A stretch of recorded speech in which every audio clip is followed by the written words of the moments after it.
પવિત્ર શ્રાવણ માસ નિમિત્તે 300થી વધારે નાની દીકરીઓને બટુક ભોજન કરાવતા મહંત શ્રી 1008 મુક્તાનંદ ભારતીજી મહારાજ ગીર સોમનાથ જિલ્લાના કોડીનાર તાલુકાના ઘાટવડ મુકામે અતિ પ્રાચીન અને ઐતિહાસિક શ્રી રુદ્રેશ્વર જાગીર ભારતી આશ્રમ ખાતે પવિત્ર શ્રાવણ માસના બીજા સોમવારે દીકરીઓને બટુક ભોજનનું આયોજન કરવામાં આવ્યું હતું. ઘાટવડ પ્રાથમિક કન્યાશાળાની તમામ બાળકીઓને આશ્રમના ગાદીપતિ મહંત મુક્તાનંદ ભારતીજી દ્વારા બટુક ભોજન કરાવ્યા બાદ રોકડ 10-10 રૂપિયા પણ પ્રસાદી રૂપે આપવામાં આવ્યા હતા.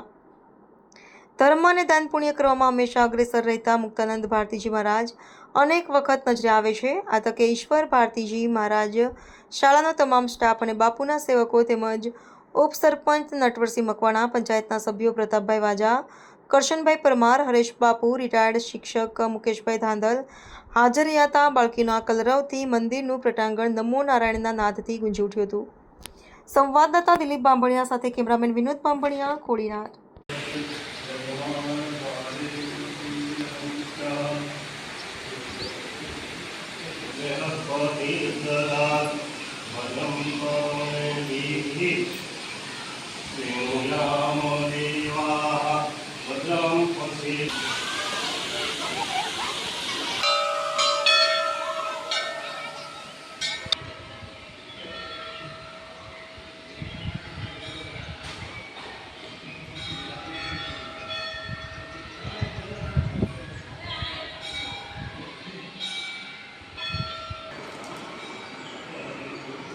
હેલો, નમસ્કાર, જય શ્રી કૃષ્ણ. હું છું તમારો પ્રિય ખજૂરભાઈ. તમામ ગુજરાતીઓને કહીશ કે સરસ મજાનું ન્યૂઝ એવું કે દેવ મિરર ન્યૂઝને જોતા રહેજો. જય માતાજી, જય શ્રી કૃષ્ણ.